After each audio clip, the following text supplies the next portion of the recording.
Sir నమస్కారం sir. నమస్తే అండి.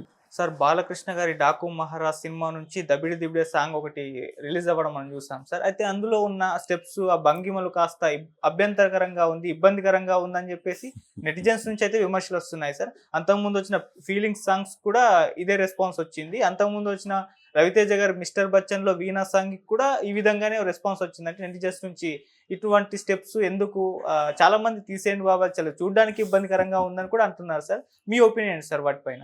అంటే పాట ద్వారా ఆ 2 పాత్రల మధ్య ఉన్నటువంటి ఇంటిమసీని ప్రపంచానికి చెప్పాలి హ్మ్. అనే బాధ్యత కొరియోగ్రాఫర్లు భుజానేసుకుని, హ్మ్. ఆ తరహా భంగిమలు డిజైన్ చేయటం అనేది జరుగుతోందనేది వాళ్ళ వెర్షన్. ఓకే. ఏది మీరు చెప్పినటువంటి 'మిస్టర్ బచ్చన్‌లో' ఆ పాట బయటకొచ్చినప్పుడు హ్మ్. వచ్చిన విమర్శలకి హ్మ్. డైరెక్టర్ గారి నుంచి వచ్చినటువంటి సమాధానం ఇది. ఓకే. ఆ సందర్భంగా అందులో పెద్ద ఇదే ఉందంటే ఒక చోట 2 చేతులు పాకెట్స్‌లోకి వెళ్ళటం అనేది అక్కడ కొంచెం జనాలు ఇదేమిటి అనుకున్నారు. కానీ నిజానికి ఇంతకంటే బీభత్సమైన మూవ్‌మెంట్స్ గతంలో జరిగినవి ఉన్నాయి గదా మనకి. హ్మ్. అంటే ఒకసారి 1975 సంవత్సరంలో ఒక 'ఎదురులేని మనిషి' అనేటువంటి సినిమా షూటింగ్ జరుగుతోంది. షూటింగ్ జరుగుతూ ఉండగా హీరోయిన్ వాణిశ్రీ గారు ఆ సినిమా హీరో రామారావు గారి దగ్గరకొచ్చి, "అన్నగారు", ఆవిడే స్వయంగా చెప్పుకున్న విషయం ఇది. హ్మ్. అన్నగారు ఆయన డాన్స్ మాస్టర్ 'శ్రీను మాస్టర్' దాన్ని హ్మ్. ఆ సినిమాకి. హీరాలాల్ బావమరిది. ఆయన డాన్స్ మాస్టర్. ఆయన మూవ్‌మెంట్స్ చూపిచ్చాడు. చాలా దారుణంగా వల్గర్‌గా ఉన్నాయి మూవ్‌మెంట్సు. ఆ డైరెక్టరుతో చెప్తేనేమో బాపయ్య గారు. ఆయనతో చెప్తే ఆయనేమో పట్టించుకునే పరిస్థితుల్లో కనిపించడం లేదు. మీరొకసారి పిలిచి మందలిస్తే బావుంటుందని మీకు విన్నవించుకుంటున్నాను అందావిడ. అంటే రామారావు గారు ఓ మాట చెప్పాడప్పుడు. హ్మ్. "అమ్మా, ఇది ఈ తరం అభిరుచట. వారు చెప్తున్నారు. ఈ తరం అభిరుచి ఇదా కాదా అనేది నాకు తెలీదు. ఓకే. మీకు తెలిసేమో నాకు తెలీదు. హ్మ్. కాబట్టి వారు ఈ తరం వాళ్ళు. ఈ జనరేషన్ ప్రొడ్యూసరు, డైరెక్టరు. అశ్వనీదత్ కుర్రాడు అప్పుడు 23 ఏళ్ళు ఉంటాయి గట్టిగా. హ్మ్.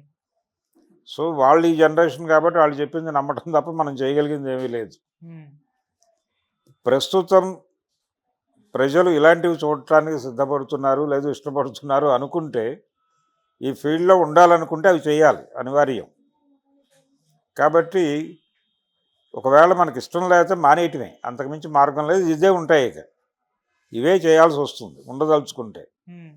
కాబట్టి చేయటం. నేను ఇంకొక 5, 6 ఏళ్ళు ఉండాలి అనుకుంటున్నా ఇక్కడ. సో, ఈ 5, 6 ఏళ్ళు వాళ్ళు ఎలా చెప్తే అలా చేసి వెళ్ళిపోదామని ఫిక్స్ అయ్యి ఉన్నాను. అందుకని నేను అభ్యంతరం చెప్పదలుచుకోలేదు వాళ్ళకి. హ్మ్. నీకు ఈ సినిమాకి ఆల్రెడీ కమిట్ అయ్యావు. చాలా వరకు టాకీ పార్ట్ అయిపోయింది కాబట్టి, ఇది కొనసాగించి భవిష్యత్తు ఇక్కడ ఉండాలా వద్దా అనేది డెసిషన్ తీసుకో అని మళ్ళీ పడుకున్నట్టాయన. దాంతో ఈయనే ఇలా అన్నాడంటే పరిస్థితి ఏమిటి అని భయమేసి ఆ రోజు నుంచి నెమ్మదిగా ప్రాజెక్టులు తగ్గించుకుంటూ ఆవిడ రిటైర్మెంట్ ప్లాన్ చేసుకుంది. హ్మ్. ఇది ఆవిడే స్వయంగా చెప్పుకున్నటువంటి విషయం. ఓకే. సో, ఈ డ్యాన్స్‌లో వల్గర్ మూవ్‌మెంట్స్ అనే కార్యక్రమం 75 నుంచి నడుస్తోంది. అంతకు ముందు కూడా ఇలాంటి విమర్శలున్నాయి కొన్ని డాన్స్ మూవ్‌మెంట్స్ మీద. హ్మ్. అలాగే 'అడవి రాముడులో' జయప్రద, రామారావు గారి కాంబినేషన్‌లో వచ్చిన 'ఆరేసుకోబోయి పారేసుకున్నారు' మీద విమర్శలున్నాయి. విమర్శలు ఏంటి, ఓపెన్‌గా మాట్లాడారు జనాలందరూ. ఏమిటి గందరగోళం? పైగా ఆయనతో అలాంటివి చేయించడం ఏమిటి అని మాట్లాడారు. దీనికి ఇంకొక రేంజ్‌కి వెళ్ళి, ఇంకొక అడుగు ముందుకేసి 'యమగోళ' సినిమాలో ఆ 'చిలక్కొట్టుడు కొడితే' అనేటువంటి పాటలో జయప్రదతో ఆయనకి ఏర్పాటు చేసినటువంటి మూవ్‌మెంట్స్ చాలా ఇబ్బంది పెట్టినాయి జనాల్ని. అంటే జయప్రద గారే డాన్స్ మాస్టర్ దగ్గరికి వెళ్ళి, నాతో రిహార్సల్స్ చేయించి ఒకే టేక్‌లో ఓకే అయ్యేటట్టుగా చూడండని డాన్స్ మాస్టర్‌ని బతిమాలుకునేటువంటి పరిస్థితి వచ్చిందని ఆవిడే చెప్పుకుంది. హ్మ్.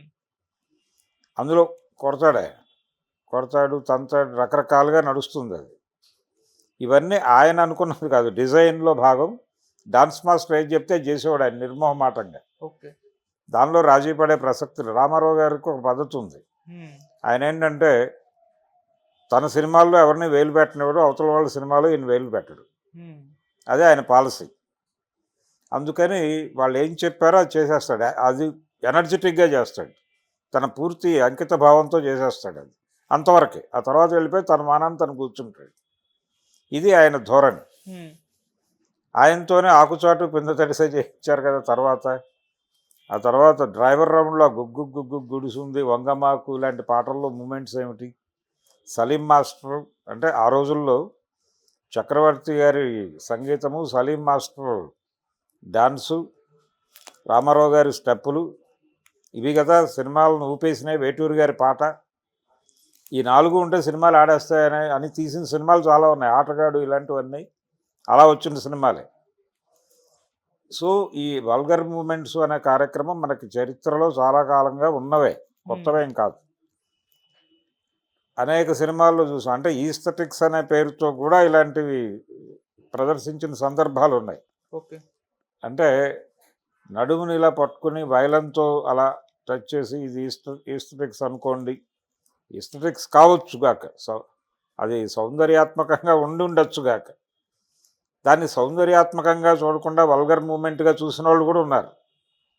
కానీ ఆడియన్స్ మెచ్చుకున్నారా లేదా అనేది ఇప్పుడు అది ఇందాక మనం చెప్పుకున్నటువంటి పాట, ఉమ్, అది కోకెత్తుకు వెళ్ళింది కొండగాలి అనేటువంటి పాట, ఆరేసుకోబోయి పారేసుకున్నాను పాట, ₹1,00,00,000 పాట అంటారు. అంటే ఆ సినిమా ఆ రోజుల్లో అంటే ఆ పాట నడుస్తూ ఉండగా డబ్బులు వేసేవాళ్ళు జనాలు. ఉమ్, అలాగే రిపీట్ వేయమనేవాళ్ళు.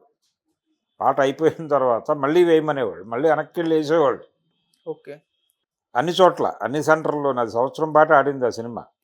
కొన్ని సెంటర్లో అన్ని చోట్ల ఇదే గొడవ, తిప్పి వేయమని.